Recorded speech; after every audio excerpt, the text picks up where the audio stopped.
আসসালামু আলাইকুম সবাইকে। আমাদের দেশে বেশিরভাগ সময়ই আমরা যে দেখতে পারি যে সবাই আসলে কি হতে চায়। আমি একটু ইন্টারনেট সার্চ করছিলাম, আমি দেখছিলাম যে সামনেই মেডিকেল কলেজ ভর্তি পরীক্ষা এবং প্রায় 1 লাখের উপরে অভিভাবক মনে করছেন যে তার সন্তানকে তিনি চিকিৎসক বানাবেন।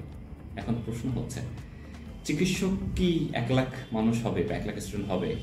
নিঃসন্দেহে না।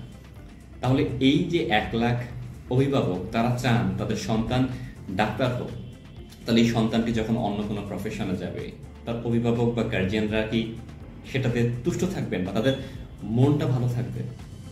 আমরা আমাদের ক্যারিয়ার চয়েসের ক্ষেত্রে সবার আগে নিজে কোনটা ভালো, নিজে কি করতে পছন্দ করি এটি জানার থেকে অভিভাবকরা আমাদের উপরে চাপিয়ে দেন যে আমার সন্তান ডাক্তার হবে, আমার সন্তান ইঞ্জিনিয়ার হবে। আশ্চর্যজনকভাবে হলো সত্য, এটার প্রভাব পড়ে আমাদের পরবর্তী সময়ে সমাজ জীবনে, দেশ গঠনে। পারফেক্ট জায়গায় পারফেক্ট লোককে আমরা পাই না। তাই আসুন, সমাজের কথা চিন্তা না করলে হলেও অন্তত সন্তানের কথা চিন্তা করে হলেও তাকে জিজ্ঞাসা করি, তাকে প্রশ্ন করি, তুমি আসলেই কি হতে চাও?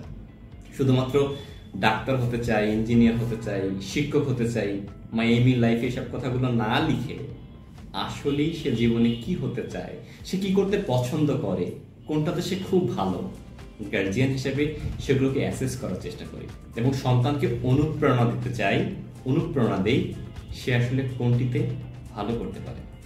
ভালো থাকবেন, সুস্থ থাকবেন এবং ডাক্তার, ইঞ্জিনিয়ার, শিক্ষক, ক্যাডার এসবের পিছনে না ছুটে সন্তানকে একটুখানি জিজ্ঞেস করে দেখুন না সে কি হতে চায়। তাহলে সে যেমন বদলাবে, সমাজ বদলাবে, দেশ বদলাবে এবং আমরাও বহির্বিশ্বের সামনে একটা সত্যিকার অর্থে ইম্প্যাক্টফুল কান্ট্রি হিসেবে নিজেদেরকে পরিবর্তন করতে পারবো এবং পরিগণিত করতে পারবো। ধন্যবাদ সবাইকে।